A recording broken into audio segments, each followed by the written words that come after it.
Hello दोस्तों, कैसे हैं आप लोग। आप लोगों का मेरे इस यूट्यूब चैनल पर बहुत बहुत स्वागत है।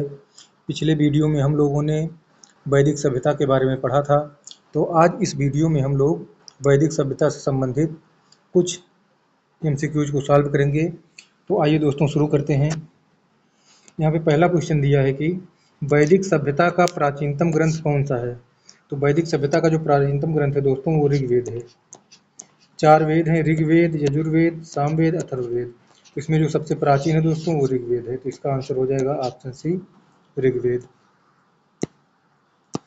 अगले क्वेश्चन पे बढ़ते हैं दोस्तों। ऋग्वैदिक काल का प्रमुख व्यवसाय क्या था। दोस्तों आप लोगों को बताया गया है कि ऋग्वैदिक काल का जो प्रमुख व्यवसाय था दोस्तों वो पशुपालन था। तो इसका ऑप्शन सी सही होगा दोस्तों। कौन सा पशु सबसे अधिक महत्वपूर्ण था। जो सबसे अधिक महत्वपूर्ण पशु था वो गाय थी दोस्तों। जिसके पास जितनी अधिक गाय होती थी उतना अधिक समृद्ध माना जाता था। तो ऋग्वैदिक काल जो था पशुपालन वहाँ का प्राथमिक पेशा था। जो प्रमुख व्यवसाय था वो पशुपालन था और सबसे प्रमुख पशु जो थी वो गाय थी। जिसके पास जितनी अधिक गायें होती थी उनको उतना अधिक समृद्ध माना जाता था। और उत्तर वैदिक काल आते आते दोस्तों कृषि जो है वो प्राथमिक पेशा हो गया। कृषि प्रमुख पेशा या प्राथमिक पेशा हो गया। तो इसमें ऋग्वैदिक काल का प्रमुख व्यवसाय पूछा गया तो वो हो जाएगा पशुपालन, ऑप्शन सी। आगे बढ़ते हैं दोस्तों। यहाँ पे दिया है कि उत्तर वैदिक काल में अर्थव्यवस्था का मुख्य आधार क्या बन गया। उत्तर वैदिक काल दोस्तों पूछा है। तो उत्तर वैदिक काल में जो अर्थव्यवस्था का प्रमुख आधार बन गया दोस्तों वो कृषि बन गया। ऋग्वैदिक काल में पशुपालन था, उत्तर वैदिक काल में कृषि। तो इस क्वेश्चन का आंसर हो जाएगा ऑप्शन सी, कृषि। आगे बढ़ते हैं दोस्तों। ये देखिए दिया गया कि ऋग्वैदिक आर्यों का प्रमुख निवास क्षेत्र कौन सा था। तो ऋग्वैदिक आर्यों का जो प्रमुख निवास क्षेत्र था दोस्तों वो सप्त सिंधु प्रदेश था। सप्त सिंधु, इसका ऑप्शन हो जाएगा ऑप्शन बी, सप्त सिंधु प्रदेश। अब सप्त सिंधु में दोस्तों कौन कौन से क्षेत्र आते हैं, कौन कौन सी नदियाँ आती हैं जिनको सप्त सिंधु कहा जाता है। तो ये आप लोगों को दोस्तों वीडियो में बताया गया है। आप लोगों को वीडियो में जाके देख सकते हैं। यहाँ पे मैं आप लोगों को एक बार फिर इसको रिवाइज कर दे रहा हूँ। इसमें था दोस्तों सिंधु, जो सप्त सिंधु में आती हैं। पहली नदी थी सिंधु, सतलज, ब्यास, रावी,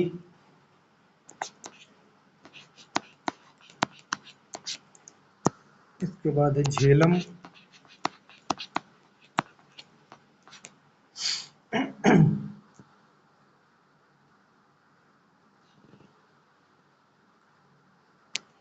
इसके बाद है सरस्वती,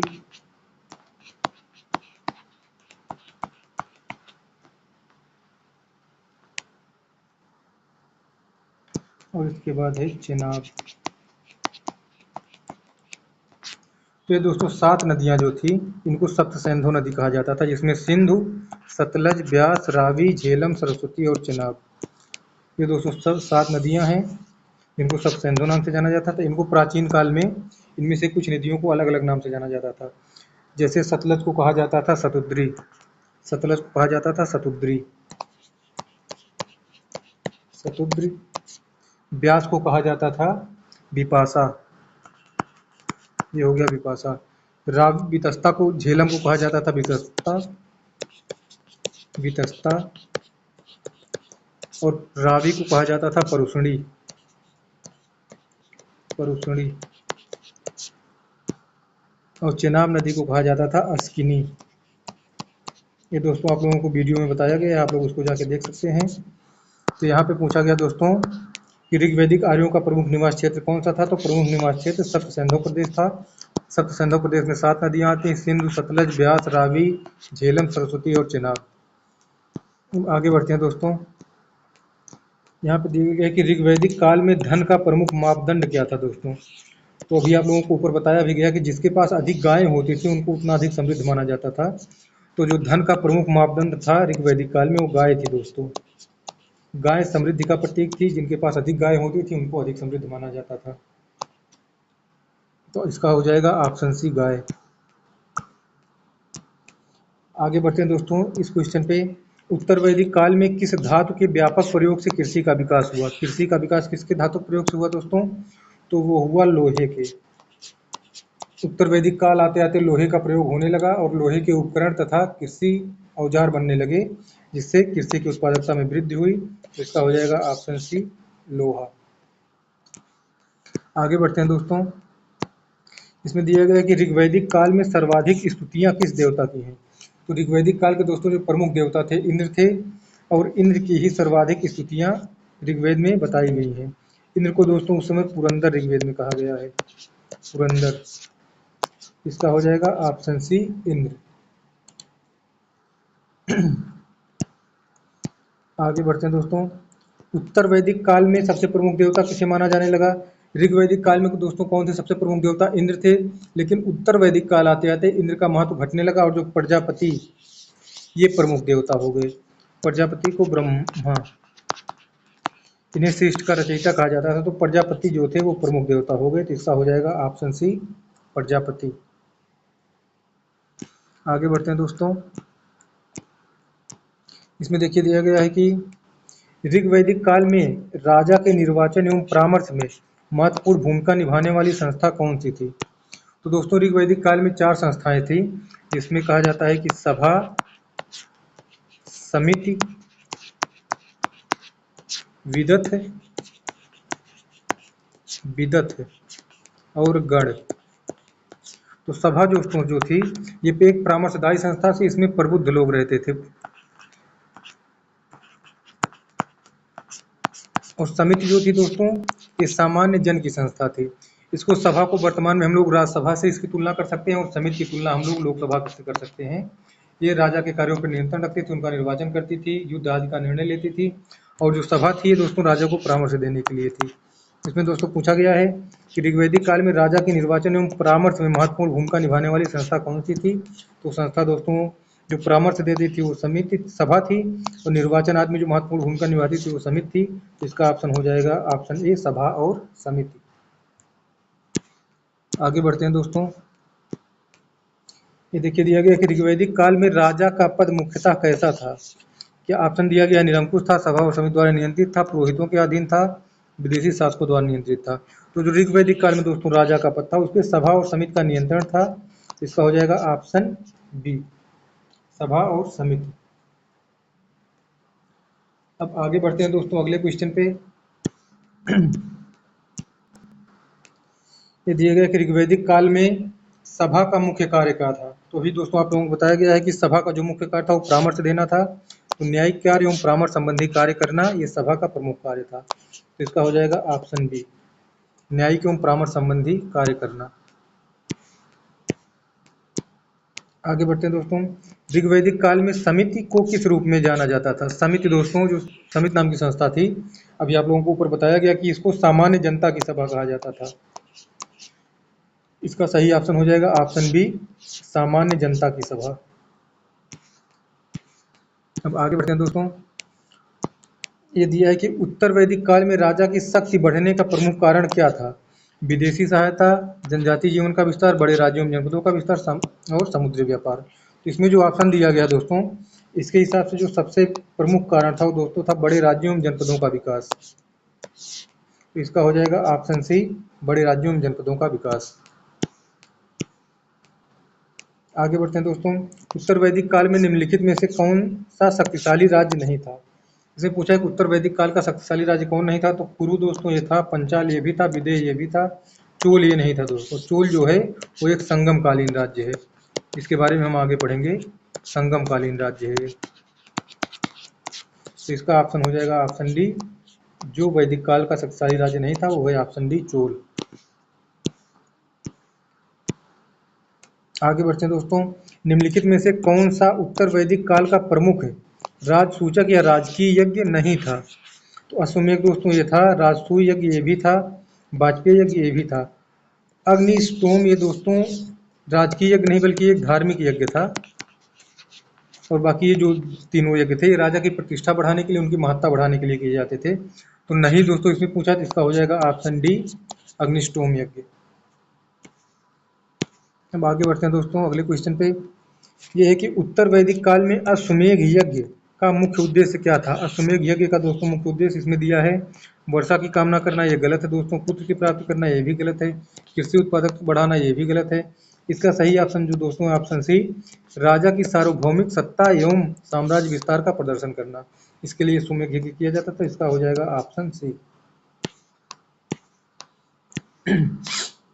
आगे बढ़ते हैं दोस्तों।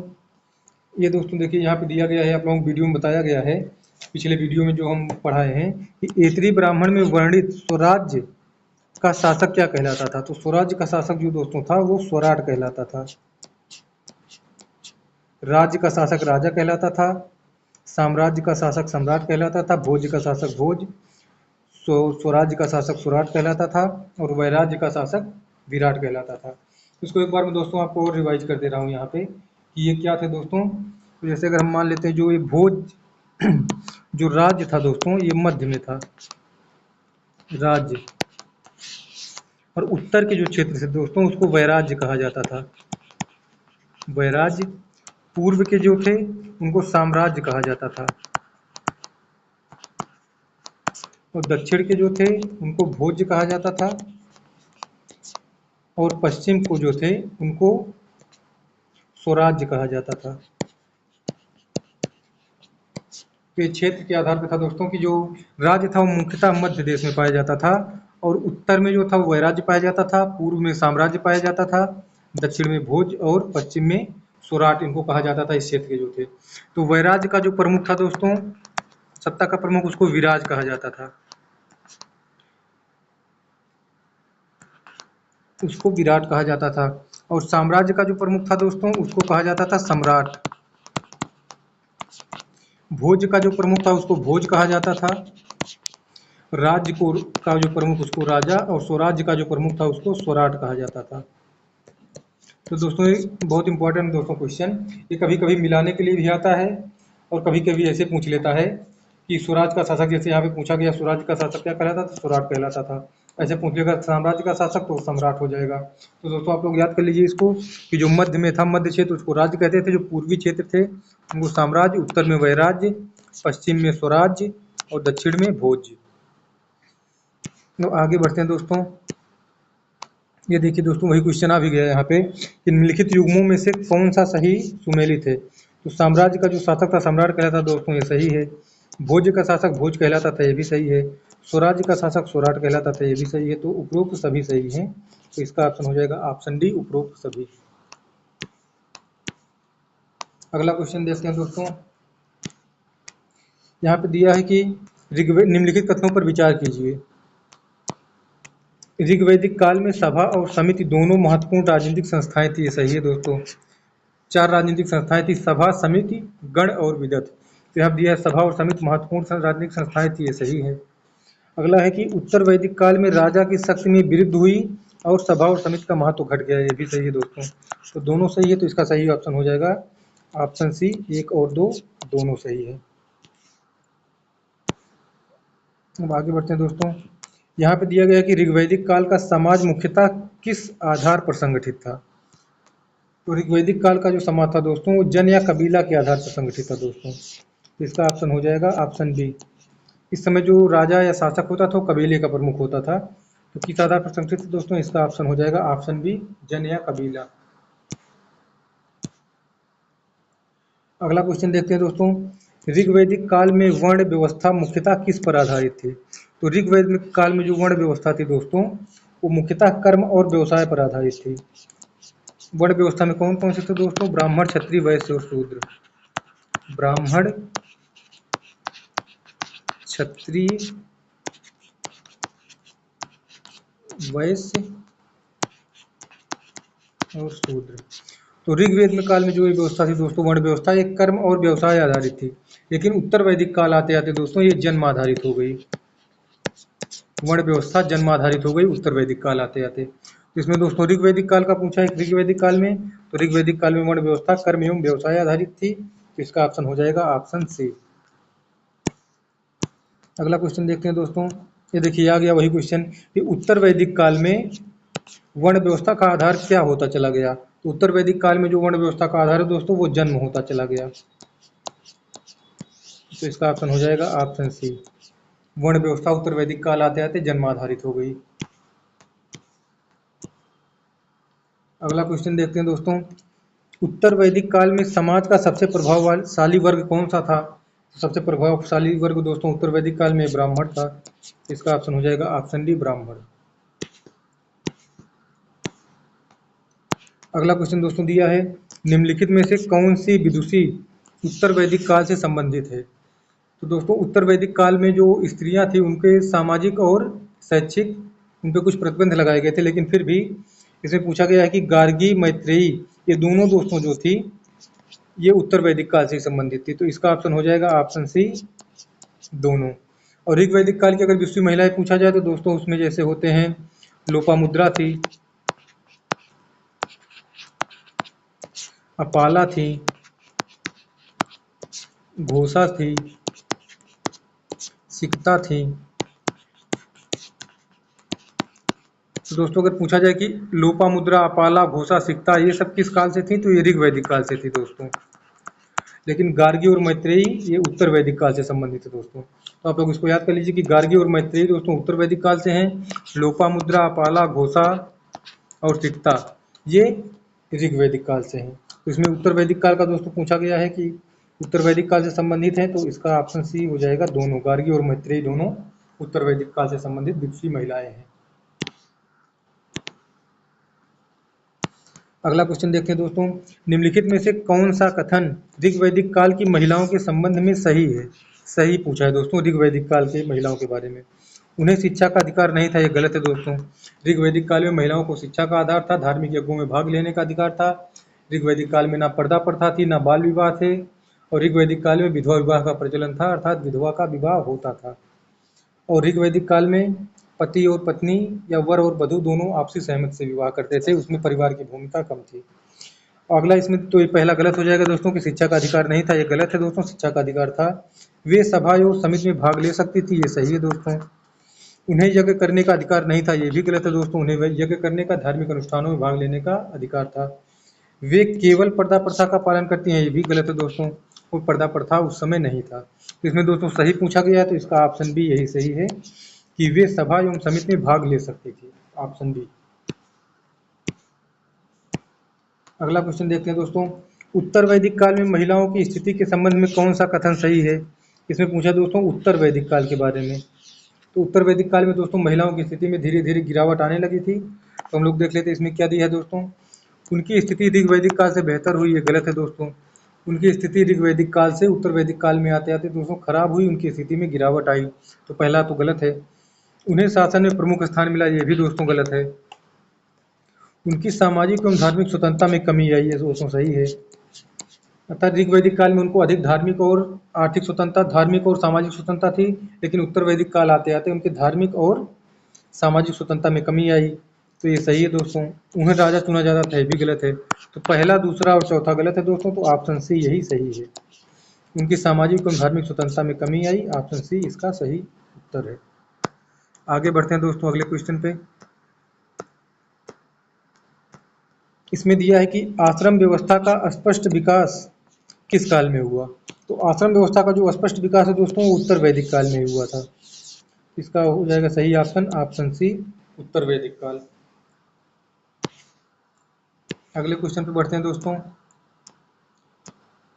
इसमें दिया है कि निम्नलिखित में से कौन सा आश्रम जीवन का प्रथम चरण है? तो दोस्तों 4 आश्रम हैं। ब्रह्मचर्य, यहाँ पे दिया है दोस्तों ब्रह्मचर्य, गृहस्थ, वानप्रस्थ, संन्यास। तो ये चारों आश्रम दोस्तों, इसमें पूछा गया है कि प्रथम चरण कौन सा है दोस्तों। तो प्रथम चरण ब्रह्मचर्य है दोस्तों। पहला चरण ब्रह्मचर्य है, उसके बाद गृहस्थ है, उसके बाद वानप्रस्थ है, फिर संन्यास है। तो ब्रह्मचर्य पहला है, गृहस्थ दूसरा है, वानप्रस्थ तीसरा है और संन्यास चौथा है। तो इसमें प्रथम चरण पूछा गया तो दोस्तों ब्रह्मचर्य हो जाएगा, ऑप्शन सी। अगले क्वेश्चन पे बढ़ते हैं दोस्तों। 4 आश्रमों का सही क्रम कौन सा? दोस्तों इसमें सही क्रम पूछा भी आप लोगों को ऊपर बताया गया कि पहला है ब्रह्मचर्य, फिर गृहस्थ, फिर वानप्रस्थ, फिर संन्यास। तो जहाँ पे दिया हो दोस्तों ये क्रम यही सही है, ब्रह्मचर्य, गृहस्थ, वानप्रस्थ, संन्यास। ऑप्शन बी दोस्तों इसका सही आंसर हो जाएगा, ऑप्शन बी। आगे बढ़ते हैं दोस्तों अगले क्वेश्चन पे। इसमें देखिए दिया गया है कि निम्नलिखित कथनों पर विचार कीजिए। ऋग्वैदिक काल में वर्ण व्यवस्था अपेक्षाकृत लचीली थी, ये सही है दोस्तों। ऋग्वैदिक काल में वर्ण व्यवस्था लचीली थी, ये कर्म और व्यवसाय आधारित थी। तो पहला ऑप्शन जो है सही है। उत्तर वैदिक काल में वर्ण व्यवस्था जन्म आधारित और कठोर हो गई, ये भी सही है दोस्तों। तीसरा है उत्तर वैदिक काल में महिलाओं की स्थिति सामान्यतः ऋग वैदिक काल की तुलना में कमजोर हुई, ये भी सही है दोस्तों। तो इसमें तीनों सही है। तो इसमें पूछा गया है कि सही उत्तर का चयन कीजिए, तो ऑप्शन सी सही हो जाएगा। 1, 2 और 3 तीनों सही है, ऑप्शन सी। आगे बढ़ते हैं दोस्तों। निम्नलिखित कथनों पर विचार कीजिए। ऋग्वैदिक आर्यों का मुख्य निवास क्षेत्र सप्त सैंधव था दोस्तों, ये सही है, आप लोगों को अभी ऊपर बताया गया था। अब सप्त सैंधव में कौन कौन सी नदियां आती हैं दोस्तों? सिंधु, सरस्वती, उसके अलावा सतलज, ब्यास, रावी, चिनाब और झेलम, ये 7 नदियां आती हैं इसमें सप्त सैंधव। तो ये पहला सही है दोस्तों। उत्तर वैदिक काल में आर्यों का विस्तार गंगा यमुना दोयाब तक हुआ, ये भी सही है दोस्तों। तीसरा दिया गया है कि उत्तर वैदिक काल में आर्यों का विस्तार मुख्यतः दक्षिण भारत की ओर हुआ, ये गलत है दोस्तों। उत्तर वैदिक काल में आर्यों का विस्तार मुख्यतः गंगा यमुना दोआ की तरफ हुआ, तो तीसरा गलत है दोस्तों, पहला और दूसरा सही है। इसका सही ऑप्शन हो जाएगा ऑप्शन ए, केवल 1 और 2। अब आगे बढ़ते हैं दोस्तों। यहाँ पे देखिए दिया गया निम्नलिखित में से कौन सा युग्म सही सुमेलित नहीं है, नहीं पूछा दोस्तों। सभा जो थी वो विशिष्ट व्यक्तियों का परिषद था दोस्तों, ये सही है। जो राजा को परामर्श देती थी, ये सही है। समिति सामान्य जन का सभा थी, ये भी ठीक है। विदत जो थी सामाजिक एवं सैन्य संगठन, ये भी उससे संबंधित निर्णय लेता था, ये भी सही है। गढ़ जो है दोस्तों उत्तर वैदिक काल का राजस्व अधिकारी, ये गलत है दोस्तों। गढ़ भी एक प्रकार की राजनीतिक संस्था थी। सभा, समिति, विदत और गढ़, ये चारों राजनीतिक संस्थाएं थी। तो इसमें पूछा कौन सही नहीं दोस्तों, तो यही डी इसमें गढ़ सही नहीं है, क्योंकि यह भी एक प्रकार की राजनीतिक संस्था थी, या कोई राजस्व अधिकारी नहीं थी। तो इसका ऑप्शन हो जाएगा ऑप्शन डी। आगे बढ़ते हैं दोस्तों। निम्नलिखित कथनों पर विचार कीजिए। ऋग्वैदिक काल में राजा निरंकुश शासक नहीं था, सही है दोस्तों। निरंकुश क्यों नहीं था? क्योंकि इसके ऊपर सभा और समिति का नियंत्रण था, इसीलिए यह निरंकुश नहीं हो पाता था, तो ये सही है दोस्तों। नंबर 2, सभा एवं समिति राजा की शक्ति पर नियंत्रित रखते थे, ये भी सही है दोस्तों। इनके नियंत्रण रखने के कारण ही राजा निरंकुश नहीं हो पाता था, अर्थात पहला और दूसरा सही है। उत्तर वैदिक काल में राजा की शक्ति पहले की तुलना में बढ़ गई, ये भी सही है दोस्तों। तो इसका ऑप्शन 1, 2, 3 और तीनों सही है, तो इसका सही हो जाएगा ऑप्शन डी। 1, 2 और 3 तीनों कथन सही है। आगे बढ़ते हैं दोस्तों अगले क्वेश्चन पे। निम्नलिखित में से उत्तर वैदिक काल की विशेषता नहीं है, पूछा नहीं है दोस्तों, किसकी विशेषता नहीं है? उत्तर वैदिक काल की विशेषता नहीं है। तो लोहे का व्यापक उपयोग, ये तो इसकी विशेषता थी दोस्तों। उत्तर वैदिक काल आते आते लोहे का उपयोग व्यापक स्तर पर किया जाने लगा। जनपदों का विकास, इस समय जन से जनपद बनने लगे, ये भी सही है। सभा एवं समिति का प्रभाव बढ़ना है दोस्तों, गलत है। उत्तर वैदिक काल आते आते सभा और समिति का प्रभाव बढ़ा नहीं, बल्कि इनका प्रभाव घटने लगा, तो सी वाला गलत है दोस्तों। अश्वमेध यज्ञ के महत्व, ये भी सही है दोस्तों। इसमें पूछा है, गलत पूछा है दोस्तों, तो गलत हो जाएगा ऑप्शन सी।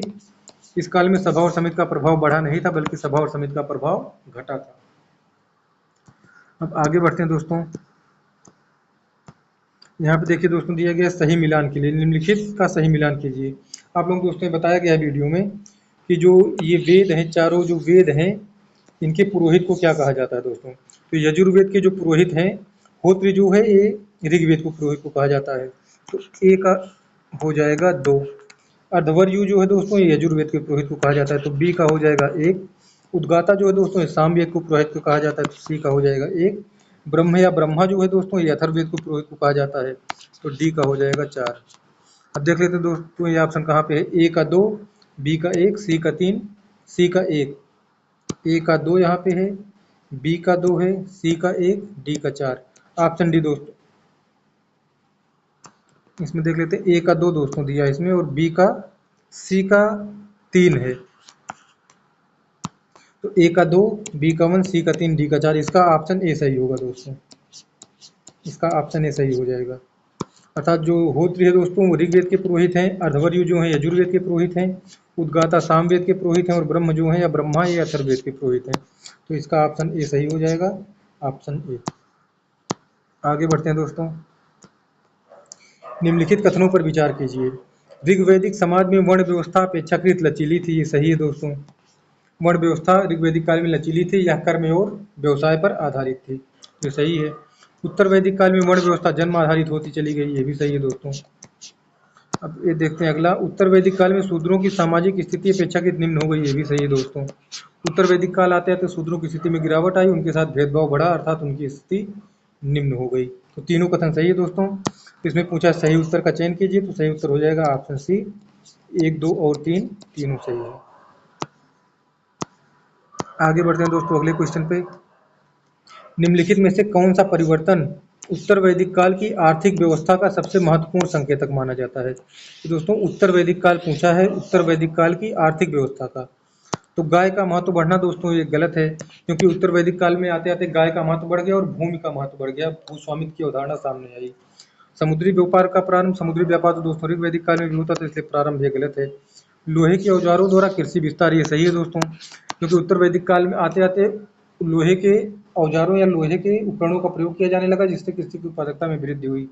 तो इसी वाला सही है दोस्तों। स्वर्ण मुद्रा का प्रचलन, ये भी गलत है, क्योंकि स्वर्ण मुद्राएं जो थी वो ऋग्वैदिक काल में भी थी। तो इसमें जो महत्वपूर्ण संकेतक माना जाएगा दोस्तों वो ऑप्शन सी को माना जाएगा, कि लोहे के औजारों द्वारा कृषि का विस्तार। आगे बढ़ते हैं दोस्तों अगले क्वेश्चन पे। निम्नलिखित कथनों पर विचार कीजिए। पहला कथन है, ऋग्वैदिक काल में इंद्र सर्वाधिक महत्वपूर्ण देवता था। दोस्तों ये सही है, इनको इंद्र को पुरंदर भी कहा जाता था, पुरंदर। तो पहला कथन सही है। दूसरा है, उत्तर वैदिक काल में प्रजापति का महत्व बढ़ा। दोस्तों ये भी सही है। उत्तर वैदिक काल आते आते इंद्र के महत्व में कमी आई, प्रजापति अर्थात ब्रह्मा के महत्व में वृद्धि हुई। पहला भी सही है और दूसरा भी सही है। उत्तर वैदिक काल में कर्म एवं मोक्ष की अवधारणा का विकास हुआ, ये भी सही है दोस्तों। तो इसके जो तीनों ऑप्शन है तीनों सही है, तो इसका सही ऑप्शन हो जाएगा ऑप्शन डी, 1, 2 और 3 तीनों सही है। आगे बढ़ते हैं दोस्तों अगले क्वेश्चन पे। निम्नलिखित में से कौन सा सही कालानुक्रम है दोस्तों? ऋग्वैदिक काल के बाद उत्तर वैदिक काल आता है, उत्तर वैदिक काल के बाद महाजनपद, ये सही है दोस्तों। उत्तर वैदिक काल के बाद ऋग्वैदिक, ये गलत है। महाजनपद के बाद उत्तर वैदिक, ये भी गलत है। सिंधु सभ्यता के बाद महाजनपद, ऋग्वैदिक। सिंधु सभ्यता के बाद दोस्तों ऋग्वैदिक आता है, फिर महाजनपद आता है, तो इसलिए ये भी गलत है। तो इसमें सही क्रम जो हो जाएगा दोस्तों, ऑप्शन ए इसमें दिया है, ऑप्शन ए सही हो जाएगा। ऋग्वैदिक काल के बाद उत्तर वैदिक काल आता है, उत्तर वैदिक काल के बाद महाजनपद काल आता है। सही आंसर हो जाएगा ऑप्शन ए। आगे बढ़ते हैं दोस्तों अगले क्वेश्चन पे। यहाँ पे देखिए दोस्तों दिया, निम्नलिखित कथनों पर विचार कीजिए। उत्तर वैदिक काल में राजसूय यज्ञ और अश्वमेध यज्ञ राजनीतिक शक्ति के प्रतीक थे। दोस्तों सही है, क्योंकि इस यज्ञ के द्वारा राजा अपनी महत्ता को बढ़ाता था, अपने जो वर्चस्व था उसको दिखाने की कोशिश करता था। तो ये ऑप्शन एक सही है दोस्तों, पहला जो दिया है। उत्तर वैदिक काल में सभा और समिति का प्रभाव बढ़ा, ये गलत है दोस्तों। उत्तर वैदिक काल में सभा और समिति का प्रभाव बढ़ा नहीं था, बल्कि घटा था। तो ये ऑप्शन 2 जो है, कथन 2, ये गलत है। उत्तर वैदिक काल में राजा का पद वंशानुगत होता चला गया, सही है दोस्तों। तो दोस्तों 2 जो है गलत है, 1 और 3 सही है। तो इसका सही ऑप्शन हो जाएगा ऑप्शन बी, 1 और 3 सही है और 2 गलत है। अगला क्वेश्चन देखते हैं दोस्तों। निम्नलिखित कथनों पर विचार कीजिए। पहला कथन है, ऋग्वैदिक काल में जन राजनीतिक संगठन की सबसे बड़ी इकाई थी। ऋग्वैदिक काल में जन जो है, जन या कबीला, ये राजनीतिक संगठन की सबसे बड़ी इकाई थी, सही है दोस्तों। उत्तर वैदिक काल में जन के स्थान पर जनपद का विकास हो गया, सही है दोस्तों। जन और जन मिलकर जनपद हो गए, कई जन मिलकर एक जनपद का निर्माण कर लिए, तो ये सही है दोस्तों। महाजनपदों का विकास उत्तर वैदिक काल के अंत से प्रारंभ हुआ, ये भी सही है दोस्तों। इसमें जो दिया है तीनों, ये दोस्तों तीनों सही है, तो इसका सही ऑप्शन हो जाएगा ऑप्शन डी, 1, 2 और 3 तीनों कथन सही है। आगे बढ़ते हैं दोस्तों अगले क्वेश्चन पे। निम्नलिखित में से ऋग्वैदिक समाज की पहचान किससे होती है? ऋग्वैदिक समाज दोस्तों पूछा है। तो अस्थायी कृषि एवं भूस्वामित्व, दोस्तों ये ऋग्वैदिक नहीं बल्कि उत्तर वैदिक काल की विशेषता है, तो ये तो गलत हो जाएगा। पशुधन आधारित संपन्नता, ये सही है दोस्तों। कठोर जात व्यवस्था, ये गलत है। इस काल में कठोर नहीं बल्कि जात व्यवस्था थी नहीं, और जो थी वर्ण व्यवस्था वो लचीली थी और कर्म और व्यवसाय आधारित थी। और लोहे के उपकरण का व्यापक प्रयोग, ये भी गलत है दोस्तों। ऋग्वैदिक काल में लोहे का उपकरण का प्रयोग नहीं होता था। इसमें ऑप्शन बी सही हो जाएगा दोस्तों, पशुधन आधारित संपन्नता। आप लोगों को ऊपर भी बताया गया है कि जो ऋग्वैदिक काल का प्रमुख पेशा था वो पशुपालन था, और गाय जो थी प्रमुख पशु थी, जिसके पास जितनी अधिक गायें होती थी उसको उतना अधिक संपन्न माना जाता था। तो इसमें ऑप्शन बी सही हो जाएगा कि पशुधन आधारित संपन्नता। अगले क्वेश्चन पे बढ़ते हैं दोस्तों। देखिए, निम्नलिखित कथनों पर विचार कीजिए। उत्तर वैदिक काल में कृषि उत्पादन बढ़ने से अधिशेष उत्पन्न हुआ, यह सही है दोस्तों, क्योंकि जब लोहे के उपकरणों का प्रयोग होने लगा तो कृषि की उत्पादकता में वृद्धि हुई। जब कृषि की उत्पादकता में वृद्धि हुई तो कृषि अवशेष भी बढ़ने लगा। तो ये पहला सही है दोस्तों। अधिशेष उत्पादन ने राज्य एवं कर व्यवस्था को मजबूत किया, ये भी सही है दोस्तों, क्योंकि उत्तर वैदिक काल आते आते एक सुनियोजित कर व्यवस्था विकसित हो गई थी जिसमें वैश्य समुदाय से कर लिया जाता था। तो ये भी सही है दोस्तों कि जब उत्पादन बढ़ा तो राज्य की कर व्यवस्था भी मजबूत हुई, क्योंकि राज्य को कर के रूप में अधिक अधिशेष या अधिक उत्पादन मिलने लगे, जिससे वो अस्थायी सेना रखने के लिए मतलब तैयार हो गया। तो पहला और दूसरा सही है। तीसरा दोस्तों, इस प्रक्रिया ने बड़े जनपदों के विकास में सहायता की, ये भी सही है दोस्तों, क्योंकि जब कृषि अधिशेष उत्पन्न हुआ तो जो शासक थे वो अस्थायी सेना रखने के योग्य हुए, और जब लोहे का विकास हुआ वो भी अस्थायी सेना में उपकरण बनने लगे लोहे के। तो लोहे के उपकरण और कृषि अधिशेष ने अस्थायी सेना के लिए राजा को प्रोत्साहित किया, और जब अस्थायी सेना रखने लगे तो बड़े जनपदों का विकास हुआ और इससे राज्य विस्तार के लिए युद्ध भी होने लगे। इसमें दोस्तों तीनों कथन सही हैं, तो हो जाएगा इसका सही ऑप्शन ऑप्शन डी, 1, 2 और 3 तीनों सही है। अब अगले क्वेश्चन पे बढ़ते हैं दोस्तों। निम्नलिखित कथनों में से कौन सा परिवर्तन उत्तर वैदिक काल में राज सत्ता के सुदृढ़ीकरण का सबसे उपयुक्त संकेतक है? इसमें दोस्तों उत्तर वैदिक काल पूछा, ध्यान रखिएगा, उत्तर वैदिक काल में राज सत्ता के सुदृढ़ीकरण का। तो सभा एवं समिति का प्रभाव पढ़ना ये गलत है दोस्तों, क्योंकि उत्तर वैदिक काल में सभा और समिति का प्रभाव घटा। जब सभा और समिति का प्रभाव घटा तभी राजा के महत्व में या राजा के प्रभाव में या राजा की शक्ति में वृद्धि हुई। पहला ऑप्शन तो दोस्तों गलत है। राजसूय यज्ञ एवं अश्वमेध यज्ञों का महत्व बढ़ा, ये सही है दोस्तों। गायों की संख्या में वृद्धि दोस्तों ये गलत है। विदत संस्था का विस्तार, ये भी गलत है दोस्तों। तो ऑप्शन बी इसका दोस्तों सही है कि उत्तर वैदिक काल में राजसत्ता के सुदृढ़ीकरण का सबसे उपयुक्त संकेतक दोस्तों राजसूय यज्ञ और अश्वमेध यज्ञ को माना जाने लगा। राजा इस प्रकार के यज्ञों को करवाकर अपनी सत्ता को सुदृढ़ीकरण करते थे तथा उसको जो था उसको एक व्यवहारिकता प्रदान करते थे। तो इसका ऑप्शन भी सही हो जाएगा, राजसूय यज्ञ एवं अश्वमेध यज्ञों का महत्व बढ़ा। अगला क्वेश्चन है दोस्तों, निम्नलिखित युग्मों पर विचार कीजिए। सभा दोस्तों, सभा का कार्य क्या था? विशिष्ट व्यक्तियों की परिषद, ये थी, सही है दोस्तों। समिति जो थी सामान्य जन की सभा थी, ये भी सही है दोस्तों। विदत जो थी सामाजिक सैन्य एवं धार्मिक कार्य करती थी, ये भी सही है दोस्तों। इसके तीनों ऑप्शन सही हैं, तो ऑप्शन डी सही हो जाएगा इसका, 1, 2 और 3 तीनों सही है। अगले क्वेश्चन पे बढ़ते हैं दोस्तों। निम्नलिखित कथनों पर विचार कीजिए।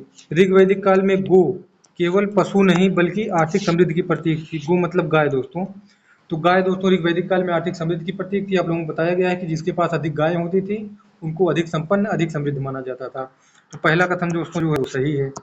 दूसरा दिया गया है गविष्ठ शब्द का प्रयोग युद्ध के अर्थ में हुआ, दोस्तों ये भी सही है। ऋग्वैदिक काल में गाय से संबंधित कई शब्दों का प्रयोग किया जाता था दोस्तों, जैसे समय के लिए किया जाता था गोधूलि। अगर आप लोगों से पूछा जाए गोधूलि शब्द का प्रयोग किसके लिए किया जाता था, तो वो समय के लिए किया जाता था। गविष्ठ शब्द का प्रयोग युद्ध के लिए किया जाता था। और दोस्तों जो पुत्री थी उसको दुहिता कहा जाता था, क्योंकि ये गाय का दूध दुहती थी तो इसको दुहिता कहा जाता था, दुहिता। और गाय को दोस्तों अघन्या कहा जाता था, अघन्या। और अतिथि जो दोस्तों आते थे, अतिथि को कहा जाता था गोहंता, अतिथि को गोहंता कहा जाता था। तो गाय से संबंधित कई शब्द उस समय प्रचलित थे, जैसे समय को गोधूलि, पुत्री को दुहिता, गाय को अघन्या ही कहा जाता था, युद्ध को गविष्ठ कहा जाता था, अतिथि को गोहंता कहा जाता था। तो आप लोग दोस्तों इसको याद रखिएगा। तो यहाँ पे देखिए दोस्तों दिया गया पहला कथन सही है, दूसरा कथन भी सही है। तीसरा कथन दोस्तों उत्तर वैदिक काल में भूमि का महत्व गाय से अधिक हो गया, ये भी सही है दोस्तों। इसमें तीनों कथन सही हैं। इसका ऑप्शन हो जाएगा ऑप्शन डी, कथन 1, 2 और 3 तीनों सही है। आगे बढ़ते हैं दोस्तों अगले क्वेश्चन पे। यहाँ पे दिया गया कि निम्नलिखित में से कौन सा विकल्प ऋग्वैदिक से उत्तर वैदिक संक्रमण का सर्वोत्तम उदाहरण है? तो दोस्तों ऋग्वैदिक में पशुपालन से कृषि उत्तर वैदिक की सही है दोस्तों। ऋग्वैदिक काल की जो अर्थव्यवस्था थी या वहाँ के जो लोगों का प्रमुख व्यवसाय था वो पशुपालन था, लेकिन उत्तर वैदिक काल आते आते प्रमुख पेशा कृषि हो गया, तो पहला सही है दोस्तों। पहले जो थे दोस्तों जन या कबीला जो था, उस जो राजा होता था या शासक होता तो जन या कबीले का प्रमुख होता था, लेकिन उत्तर वैदिक काल आते आते वो जनपद का प्रमुख हो गया, उसके राज्य का विस्तार हुआ, तो ये भी सही है दोस्तों। ऋग्वैदिक काल में दोस्तों इंद्र की प्रधानता थी, इंद्र को प्रमुख देवता माना जाता था, लेकिन उत्तर वैदिक काल आते आते दोस्तों इंद्र का महत्व घटा और प्रजापति जो थे वो प्रमुख देवता हो गए, तो ये भी सही है दोस्तों। इसमें ए बी सी और तीनों सही है दोस्तों, तो इसका सही उत्तर हो जाएगा उपर्युक्त सभी। अगले क्वेश्चन पे बढ़ते हैं दोस्तों। ये दिया गया कि निम्नलिखित कथनों पर विचार कीजिए। उत्तर वैदिक काल में ब्राह्मणों की सामाजिक प्रतिष्ठा बढ़ी दोस्तों, ये सही है। यज्ञ अधिक जटिल और खर्चीले हो गए, ये भी सही है दोस्तों। धार्मिक कर्मकांडों ने राजनीतिक सत्ता को वैधता प्रदान की, ये भी सही है दोस्तों। इसको देख लेते हैं क्यों सही है दोस्तों। उत्तर वैदिक काल में ब्राह्मणों की सामाजिक प्रतिष्ठा बढ़ी, ये भी सही है दोस्तों, क्योंकि उत्तर वैदिक काल आते आते जो वर्ण व्यवस्था थी वो जन्म आधारित हो गई, और यज्ञ जो थे, जो धार्मिक अनुष्ठान थे, यज्ञ थे, वो कर्मकांड प्रधान हो गए। और वो कर्मकांड दोस्तों ब्राह्मणों के द्वारा ही किया जाता था। इसलिए जब कर्मकांडों में, यज्ञ में कर्मकांडों का प्रभाव बढ़ा, तो ब्राह्मण लोगों की उसके लिए आवश्यकता हुई, अर्थात ब्राह्मणों की सामाजिक प्रतिष्ठा बढ़ी, क्योंकि जो कर्मकांड थे वो ब्राह्मण लोग ही करवाते थे। तो प्रतिष्ठा बढ़ी है, तो सही है दोस्तों, इसलिए सही हो जाएगा ये। यज्ञ अधिक जटिल और खर्चीले हो गए, क्योंकि यज्ञ में कर्मकांड बढ़े, उनका जो हाव भाव था वो बढ़ गया, और इसलिए ये अधिक खर्चीले हो गए, तो ये भी सही है दोस्तों। और धार्मिक कर्मकांडों ने राजनीतिक संस्था को वैधता कैसे प्राप्त की, क्योंकि धार्मिक कर्मकांड अर्थात यज्ञ के माध्यम से जो राजा थे वो अपनी सत्ता की महत्ता को और उसको वैधता प्रदान करने की कोशिश करते थे। जैसे उसके लिए वो कई यज्ञ करवाते थे, जैसे अश्वमेघ यज्ञ हो गया, राजसूय यज्ञ हो गया, वाजपेयी यज्ञ हो गया। तो इस प्रकार के यज्ञ राजा करवाते थे, और जिससे उनकी राजनीतिक महत्ता में वृद्धि होती थी और उनको वैधता एक मिलती थी। तो ये सही हो गया दोस्तों। और जब जब ये यज्ञ करवाते थे तो ब्राह्मणों के द्वारा यज्ञ करवाते थे, तो जो ब्राह्मणों की सामाजिक प्रतिष्ठा थी वो भी इससे बढ़ती थी। तो दोस्तों ये सब एक दूसरे से जुड़े हुए हैं, और ये तीनों ऑप्शन ही सही है दोस्तों। तो इसका सही ऑप्शन हो जाएगा ऑप्शन डी, 1, 2 और 3 तीनों कथन सही है। अब आगे बढ़ते हैं दोस्तों अगले क्वेश्चन पे। यदि किसी पुरातात्विक स्थल से निम्नलिखित साक्ष्य प्राप्त हों, अब साक्ष्य कौन कौन से दोस्तों, लोहे के उपकरण, धान की खेती के प्रमाण, बड़े जनपद का उल्लेख, अश्वमेघ यज्ञ के संकेत। अगर ये प्रमाण प्राप्त हो तो क्या है, तो वह स्थल सर्वाधिक संभवतः किस काल से संबंधित होगा। तो दोस्तों इसमें दिया है सिंधु, ऋग्वैदिक, उत्तर वैदिक, मौर्य काल। तो सिंधु सभ्यता में दोस्तों लोहे के उपकरण थे नहीं, तो ये सही गलत हो जाएगा। प्रारंभिक ऋग्वैदिक काल में हमको धान की खेती और बड़े जनपदों के प्रमाण नहीं मिलते हैं, तो ये भी सही गलत हो जाएगा दोस्तों। अर्थात 1 और 2 तो दोनों गलत है दोस्तों। अब देखते हैं दोस्तों उत्तर वैदिक काल में लोहे के उपकरण का प्रयोग मिलता है दोस्तों, धान की खेती का प्रमाण ये भी मिलता है, बड़े जनपदों का उल्लेख ये भी मिलता है दोस्तों, अश्वमेघ यज्ञ ये भी मिलता है दोस्तों। तो ऑप्शन सी सही है। ऑप्शन डी मौर्य काल में दोस्तों ये लोग मिलते हैं, लेकिन जो है उत्तर वैदिक काल में इसके प्रारंभिक प्रमाण मिलते हैं। तो इसके जो चारों ऑप्शन दिए गए हैं 1, 2 तो गलत है, लेकिन सी और डी में जो सर्वाधिक उचित ऑप्शन इन दोनों में लग रहा है दोस्तों, वो ऑप्शन सी सही ऑप्शन प्रतीत होता है कि उत्तर वैदिक काल से संभवतः ये संबंधित रहेंगे। तो इसका हो जाएगा ऑप्शन सी। अगले क्वेश्चन पे बढ़ते हैं दोस्तों। निम्नलिखित में से कौन सा कथन ऋग्वैदिक एवं उत्तर वैदिक काल के बीच मूलभूत अंतर को सर्वाधिक उचित रूप से व्यक्त करता है दोस्तों। दोनों जो ऋग्वैदिक और उत्तर वैदिक काल हैं, इनके बीच जो मूलभूत अंतर है कौन सबसे बढ़िया तरीके से बताता है, इसके देखते हैं दोस्तों। पहले के काल में राज्य नहीं थे, जबकि दूसरे में केवल साम्राज्य थे दोस्तों, ये गलत है। पहले के काल में राज्य नहीं थे, गलत है दोस्तों, राज्य थे लेकिन वो छोटे कबीले टाइप में थे। और दूसरे में केवल साम्राज्य थे, भी गलत है, केवल साम्राज्य नहीं थे। उत्तर वैदिक काल में हमको साम्राज्य का भी मिलता है, वैराज्य का भी मिलता है, स्वराज्य का भी मिलता है, भोज का भी मिलता है और राज्य का भी मिलता है, तो ये गलत हो जाएगा। पहले के काल में धर्म नहीं था, दूसरे के काल में धर्म का विकास हुआ, ये भी गलत है दोस्तों। पहले भी धर्म था, लेकिन वो धर्म बहुत सरल रूप में था, लोग प्रकृति पूजा करते थे, और यज्ञ जो करते थे यज्ञ सामान्यतः सरल होते थे, वो कर्मकांड मुक्त होते थे। जबकि दूसरे में धर्म का विकास हुआ, ये भी गलत है दोस्तों। पहले में जनजाति एवं पशुपालक समाज प्रमुख था, जबकि दूसरे में क्षेत्रीय राज्य एवं किसी प्रधान समाज विकसित हुआ, ऐसा ही है दोस्तों। दोनों कालों में सामाजिक आर्थिक राजनीतिक व्यवस्था लगभग समान थी, गलत है दोस्तों। सामाजिक आर्थिक और राजनीतिक व्यवस्था में व्यापक परिवर्तन आए थे दोस्तों। तो इसमें जो सही ऑप्शन सबसे लग रहा है दोस्तों, ऑप्शन सी सही लग रहा है कि पहले का काल अर्थात ऋग्वैदिक काल, और बाद का जो दूसरा काल दिया है उत्तर वैदिक काल, इसमें ऊपर दिया गया है ऋग्वैदिक और उत्तर वैदिक। इसमें पहले के काल अर्थात ऋग्वैदिक काल में जनजाति एवं पशुपालक समाज प्रमुख था, ये सही है।